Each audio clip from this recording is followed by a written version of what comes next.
Welcome to the Explainer. So today, we're diving straight into the high-stakes world of financial document control in SAP S4HANA. For financial consultants, maintaining absolute data integrity isn't just a goal, it's the entire job. But, data entry is a human process, and let's face it, humans make mistakes. So how exactly does a massive, rigid enterprise system handle human error without compromising its core financial truths? Well, let's explore how the official SAP S4HANA materials break all this down. Picture this. You're a financial consultant, and you suddenly realize a mistake just made its way into a posted financial document. Maybe it's a simple typo in a reference number, or, much worse, a massive amount posted to the completely wrong ledger. Your heart kind of sinks a little bit, right? Because in SAP S4HANA, once a document is posted, it is etched into the financial history of the company. You absolutely cannot just hit the backspace key and pretend it didn't happen. The system is literally designed to prevent exactly that kind of tampering.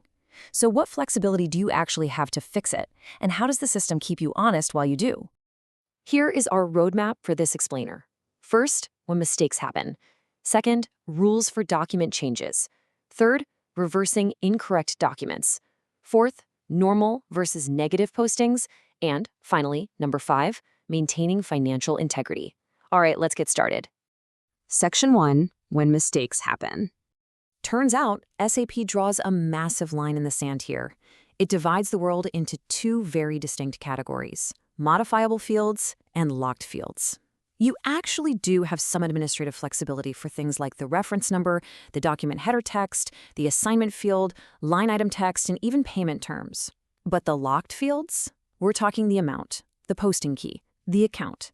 Basically, any field that affects the actual reconciliation of a posting is locked down tight. You cannot change these, period. It's honestly a brilliant way to protect the mathematical truth of the ledger while still allowing for some basic operational corrections. Now, here's a pretty fascinating nuance. Even if a field can technically be modified, a business might choose to lock it down themselves. For instance, say your internal auditors request that the assignment field, which normally determines the basis for the accounting document in sales order management, should not be changed after a transaction is posted. As a consultant, you actually have the power to configure the system to satisfy those strict internal auditing requirements, taking a naturally modifiable field and locking it completely tight. Moving right along to Section 2, rules for document changes. Okay, so you can't just change things willy-nilly. SAP S4HANA demands very exact conditions be met before you can even touch a modifiable field. First off, the posting period must still be open. Second, the line item cannot be cleared yet.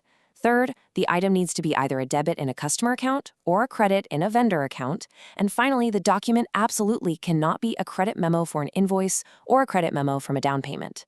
If you don't meet these highly specific conditions, the system simply will not let you make the change. It is a strictly controlled environment.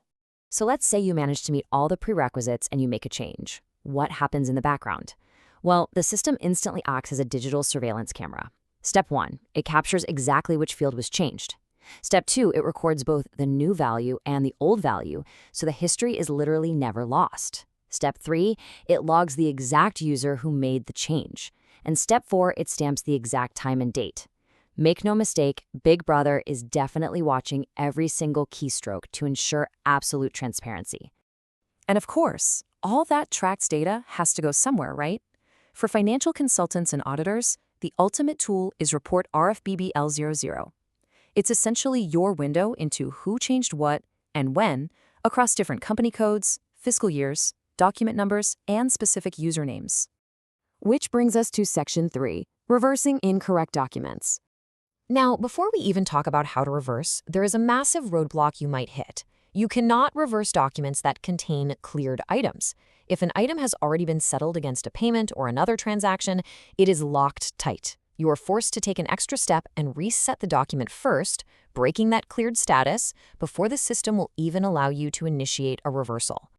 All right, once you're actually cleared to reverse, it is still a highly controlled event. You have to enter a reversal reason to explain exactly why this action is being taken. However, the system does offer a bit of graceful flexibility here. Depending on how your reversal reasons are configured, you can actually enter a reversal date that differs from the original posting date. And let me tell you, that is an absolute lifesaver for consultants dealing with period-end closings where the original period might already be locked. Let's pivot to Section 4. Normal vs negative postings. So, what exactly is a negative posting? Well, it's an optional inverse posting method that resets transaction figures rather than increasing them. This is apparently heavily requested by businesses that just want a super tidy ledger without total transaction volumes artificially inflated by human mistakes and their subsequent corrections. To put that into perspective, think of a normal reversal like crossing out a mistake with a heavy pen. If you accidentally post a debit, a normal reversal posts an equal credit.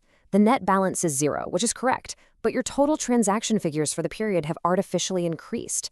Both the mistake and the fix are added to the total volume. A negative posting, on the other hand, is more like using an eraser. It still posts a credit to offset the accidental debit, but it actually subtracts that amount from the transaction figures. It literally sets the numbers back to what they were before the mistake ever happened. But hey, because this eraser of negative posting is such a powerful tool, SAP S/4HANA requires strict, multi-level authorization to use it. 3 highly specific prerequisites have to be met. First, the company code itself must be configured to permit negative postings. Second, the specific reversal reason you choose must be configured to allow it. And third, the underlying document type must explicitly allow negative postings. It's a very deliberate setup for sure. This setup actually reveals a pretty brilliant use case: transfer postings. Let's say you posted a line item to the completely wrong account. You can use a negative posting to cleanly remove the item from the wrong account, resetting those incorrect transaction figures like it was never even there. Then you simply post the item to the correct account using a normal posting. It keeps your financial figures perfectly pristine and prevents unnecessary inflation of transaction volumes on the wrong accounts. And that leads us to our final stop, Section 5, Maintaining Financial Integrity. Everything we've looked at today, the absolute inability to change reconciliation fields, the rigorous prerequisites for edits, the meticulous logging of old and new values, and the strictly controlled reversal processes, it all exists for one reason: to ensure that a company's financial truth is undeniable. It empowers financial consultants to correct human errors, but never, ever at the expense of transparency. So it leaves us with this question based on today's explainer. In an era of increasingly strict compliance, how bulletproof is your ledger's audit trail? Mastering these controls isn't just about knowing SAP, it's about fundamentally protecting the business. Thanks so much for exploring this with me today.